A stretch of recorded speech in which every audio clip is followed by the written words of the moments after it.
My girlfriend texted, "Don't freak out. I'm going to dinner with my boss." I replied, "Enjoy." Then I forwarded her work emails to HR and ordered her a one-way Uber to his wife's office. The call I got 30 minutes later was pure chaos. I, 30 Mimili, am a planner. My job is logistics. I look at a system, find the weak points, and make sure everything arrives where it's supposed to when it's supposed to. My girlfriend, now ex, obviously, Celeste, 29, always said I was predictable. She meant it as an insult. I took it as a compliment. We've been together 4 years, living in my condo for 2. I pay the mortgage, she pays half the utilities and buys expensive groceries. Or so I thought. For the last 6 months, things have been off. She's in marketing, and her boss, Gavin, 45, suddenly decided she was a superstar. This meant late strategy sessions, weekend client emergencies, and a lot of new designer bags that her salary definitely doesn't cover. Whenever I'd ask, she'd give me that pitying look. "Artie, babe, this is just what the fast track looks like. You wouldn't get it." I didn't get it. But I wasn't stupid. The weak point in her system? Our shared living room iPad. We use it to stream movies, order food. She'd used it to check her personal email and never logged out. I wasn't snooping, I swear. I opened the browser to look up a recipe, and her inbox was just there. It was an email from her, to herself, forwarding a chain from her work account. Subject to 3 expense approvals. It was her and Gavin, and it was meticulous. She wasn't just sleeping with him, she was billing him, and he was approving it. Client dinner, Megacorp, at Le Fantôme, $150. That was the night she told me she was at a spin class with her sister. Team building strategy weekend at the Vineyard Hotel, $200. This included spa treatments and room service for a team of 2. Contingency supplies, client gifts from a high-end department store, $1,500. I recognized the store. It's where she got her new trench coat and those red-bottom shoes. It was all there. Dozens of emails. Him approving everything with little notes like, "Happy to help superstar, see you tonight." And her replying, "You're the best, G, can't wait." My blood didn't run cold, it just settled. It was a logistics problem. The shipment, my trust, was rotten, and the delivery address was wrong. I sat there for an hour. I screenshotted everything, every email, every expense line, every fawning reply. I saved it all to a new secure cloud drive she knew nothing about. Then I did a little digging. Gavin. Married, of course. His wife, Diana. Partner at a shark-infested family law firm downtown. Oh, that is just perfect. I waited. For 2 weeks, I was the perfect, predictable, supportive boyfriend. I made dinner. I listened to her complain about presentation stress. I was just waiting for the right moment. It came last night, a Tuesday. She was getting ready, doing the full face makeup, using the perfume I hate because it's too strong. "Big night?" I asked, sipping a beer. Yes," she sighed, adjusting her dress. "Gavin wants to go over the new campaign. Just dinner, but it's so tedious." "Don't wait up." She kissed my cheek. It felt like a mosquito bite. She left. At 7:05 p.m., my phone buzzed. "Celeste, don't freak out, I'm gonna dinner with my boss. Just us. Big project. Behave." That condescending little wink, that was the green light. I replied, "Enjoy." Then I executed the plan.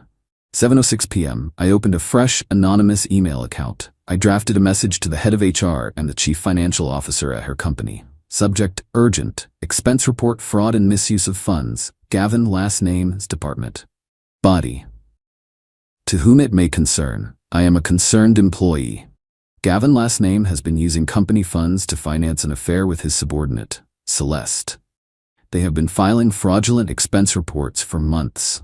I have attached just a few examples of hotel bookings, spa treatments, and luxury goods disguised as client dinners and team building.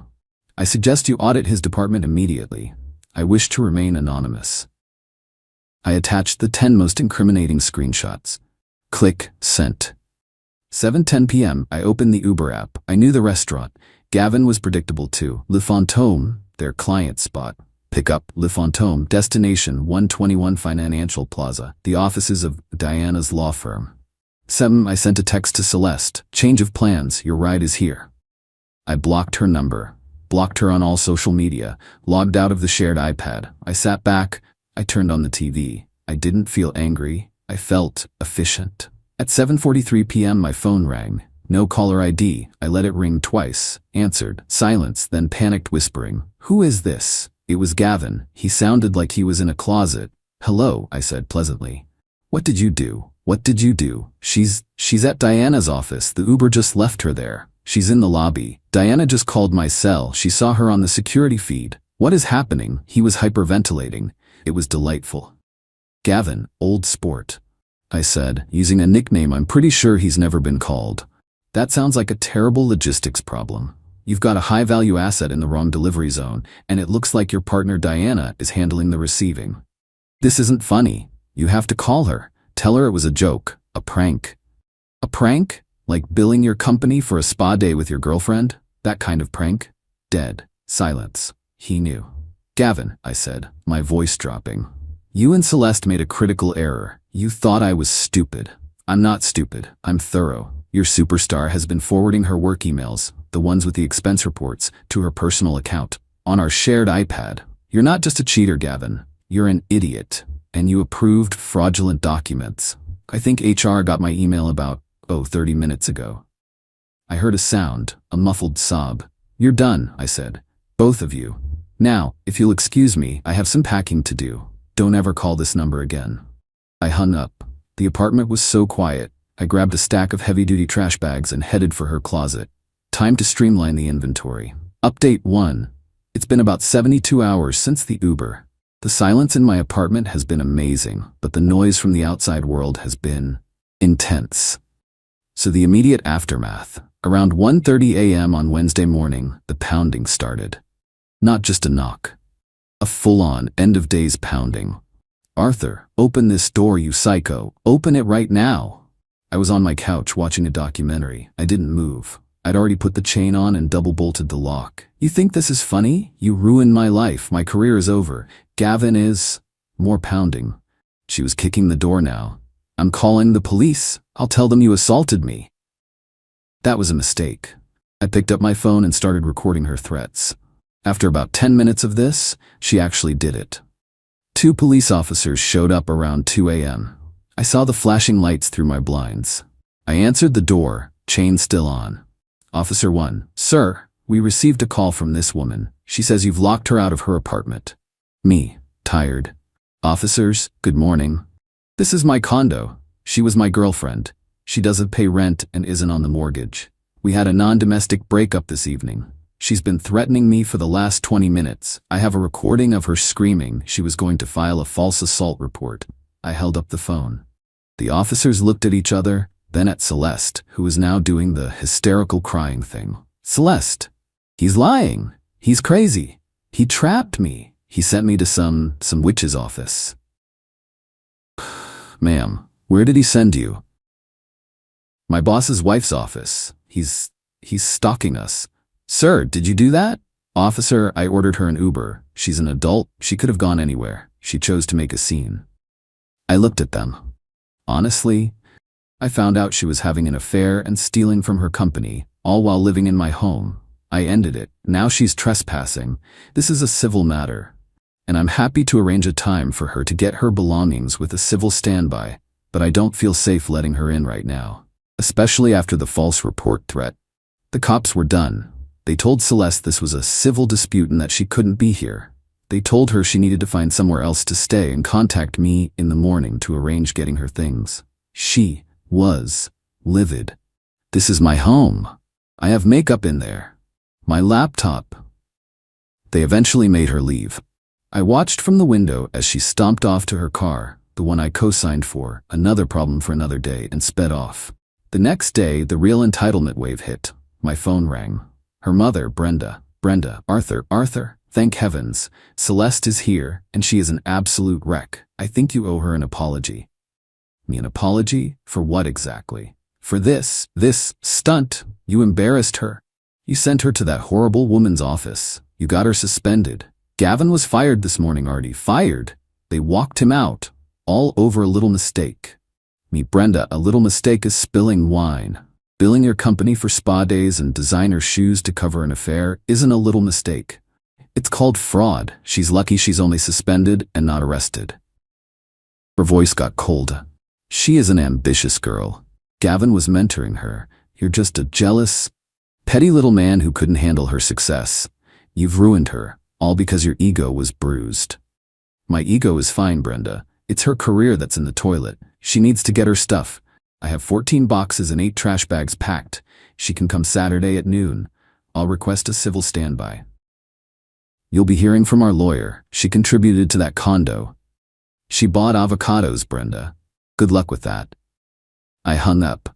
The fallout. I heard from a friend at a rival company that the news is everywhere in their industry. Gavin is toast. His reputation is gone. Diana, his wife, filed for divorce that night. She not only froze all their assets, but she's apparently countersuing his severance for the reputational damage and financial misconduct. She is, and I quote my friend, going nuclear.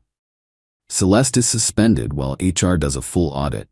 Apparently the $1,500 client gifts were just the tip of the iceberg.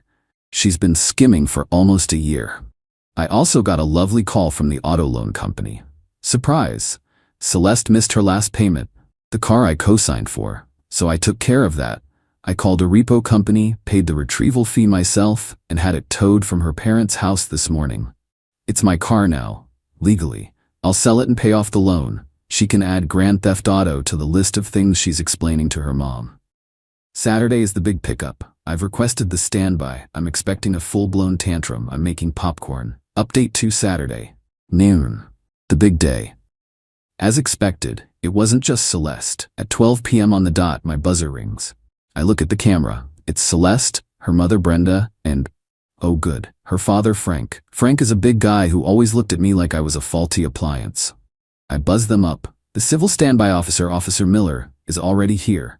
He looks like he'd rather be anywhere else. I open the door. The boxes are all piled neatly in my entryway. Officer, folks, let's keep this simple. Ma'am, you're here to get your belongings. No arguments, no drama. You get your things, and you leave. Mr. My last name will stay back here with me. Celeste, eyes red and puffy, just glares at me. Brenda immediately starts. Brenda, this is it? This is all of it? I don't see her high-speed blender or her antique mirror. The blender is in box 7. The antique mirror came from a home goods store 2 years ago. It's in the box labeled Fraggle. I packed everything that was hers. You think you're a big man, huh? Ruining my daughter's life. I oughta... Officer. Sir, step back. This is not a confrontation. You are here to move boxes. That's it. Frank looks at the cop, then at me, and snorts. They start moving boxes. Celeste is directing them like a queen, pointing at which ones to take first. Be careful with that. My shoes are in there. Then the entitlement hits its peak. Stops, looks at me. Where's my laptop? Me, it's in the black backpack, right there on top. No. My work laptop. I don't have your work laptop, Celeste. I assume you left it at the office when you were suspended. No, I left it here. You stole it. You stole it to get those emails. Celeste, I didn't need your laptop. You left your personal email open on the living room iPad. You forwarded the evidence to yourself. You were just sloppy. Her face goes white, then red. Frank and Brenda stop moving boxes. You what? You forwarded them? To back them up, it's not my fault. You idiot girl, you people, we are not doing this. Get the boxes, leave, now. They scramble, they get the last box out, and Celeste stands in the doorway. This isn't over, Artie. I'm getting a lawyer. You unlawfully evicted me. You caused me emotional distress. You're going to pay for a new apartment for me. You owe me. Me owe you nothing, Celeste. You were a guest, and you're not a very good one. Goodbye. I close the door. Officer Miller nods at me. Good luck, man, and leaves. Peace. For about 2 days. Then the dirty trick arrived. A letter from a lawyer. Not a lawsuit, just a big, scary demand letter. It claims I maliciously and intentionally inflicted emotional distress and violated her tenant rights, which she never had. The demand: $10,000 for emotional distress and reputational harm. $3,500 for lost and damaged property, claiming her blender is now making a weird noise. She wants me to pay her security deposit and first and last month's rent for a comparable luxury apartment in the city. And the kicker, she demands the immediate return of a specific painting that was hanging in my study. The painting? It's this big, ugly, abstract thing she brought over one day. She claimed she bought it at a gallery show. I've always hated it. I go into the study. I look at this monstrosity. I take it off the wall. and there on the back of the frame is a small metal tag. Property of Gavin's company, Executive Loan Program, art piece number 088B. The woman didn't just steal office supplies, she stole the art. Gavin must have just let her walk out with it. This painting is probably worth thousands. I start laughing. I can't help it. She just demanded in a legal letter that I return stolen property to her. I picked up my phone, I didn't call my lawyer, I pulled up that anonymous email account again, to Director CC Diana's public email at her law firm. Subject urgent, expense report fraud, additional information. Dear all, thank you for your prompt attention to the previous matter. It has come to my attention that in addition to the fraudulent expenses, Celeste's name also appears to have company property at her residence. Or, she did. She seems to have left a painting from your executive loan program in my apartment. See attached photo of the piece and a close-up of the property tag on the back. I'm not sure what the protocol is for this, but I imagine Diana and your legal department would like to retrieve it. I will have it waiting by my door. Regards, a concerned party. I hit send. Now I wait. I wonder if her lawyer knows he just sent a demand letter for stolen goods. This is better than popcorn. Final update. It's been about 2 months. The dust has settled and the fallout is comprehensive. So that email about the painting? It was like dropping a match in a fireworks factory. About 6 hours after I sent it, I got a call from a very calm, very scary-sounding woman who introduced herself as Diana's paralegal. She arranged to have a bonded art courier come to my apartment that afternoon to retrieve the painting. The courier showed up, treated the ugly thing like it was the Mona Lisa, and had me sign a form. It was efficient. Apparently, the painting was a leased piece valued at $22,000. It was not something Gavin could just loan out. This moved the whole affair from internal fraud to grand larceny. Celeste's lawyer went completely dark. My own lawyer, who I finally hired for a formal consultation, sent a polite reply to the demand letter, noting that we found the lawyer's request for the return of stolen company property very interesting, and that any further contact would be considered harassment. We never heard from that lawyer again. The final bomb dropped last week. I got a call from a number I didn't recognize. It was Gavin. He didn't sound like he was in a closet. He sounded like he was calling from the bottom of a well. Arthur? Me Gavin? I told you not to call me. Please. Just, please. You have to help me. They're pursuing criminal charges for the expenses, for the painting. That Celeste told them I gave it to her as a gift. But Diana, my ex-wife, she's working with the company's lawyers. They're trying to ruin me. Me? Sounds like they're doing a great job. What does this have to do with me? Gavin. He was actually crying now. A wet, pathetic sobbing. You could tell them you lied. Tell them you faked the emails, that you stole the painting yourself and framed us. I'll pay you. I can get $15,000. Just tell Diana you were a jealous ex and you made it all up. I just sat there. He wanted me to confess to multiple felonies to save his skin, the audacity, the sheer, uncut entitlement. Me. My voice was quiet, all the humor was gone. I just felt tired and angry. Gavin, you and her, you stood in my home. You laughed at me. You thought I was a predictable, stupid utility you could just use. You thought I was the before picture, and you were the after. You disrespected me. You disrespected your wife, and you stole from your company. You're not upset that you did it. You're upset that a predictable man like me knew how to forward an email. But $15,000. Me. Gavin, the $15,000 you're offering is probably the last bit of cash Diana didn't find. You made this bed. You approved the expenses. You let your superstar walk out the door with a $22,000 painting. This isn't my problem. This is your consequence. Goodbye. I hung up. I blocked his number. Here's the final scoreboard, from what I've heard through the grapevine. Gavin, fired, divorced. Diana took him to the cleaners. She had the fraud and the affair as leverage. His company is pursuing criminal charges for the fraud and theft. He's probably going to jail. Celeste, fired. Also named in the criminal complaint as a co-conspirator. Her industry is tiny. She's blacklisted. No one will hire her. Her unlawful eviction lawsuit never materialized. Last I heard, she had to sell her car, the one I repoed and sold, forcing her to pay the difference on the loan, and is living back in her childhood bedroom. Brenda and Frank are apparently furious at her. The car, I sold it, paid off the loan, it barely covered it. I lost about $500. I consider it a cheap price to be free of her. The condo is quiet.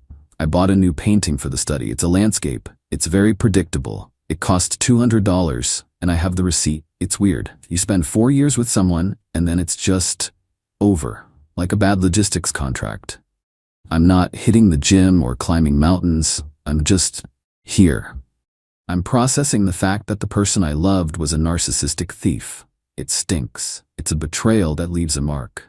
But then I look at the new painting, I order a pizza, I open a beer, and I enjoy the silence. She wanted the fast track. She just didn't realize it was a one-way train, and I was the one who forwarded the switching manifest.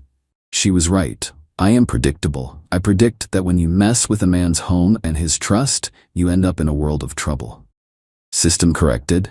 Shipment delivered.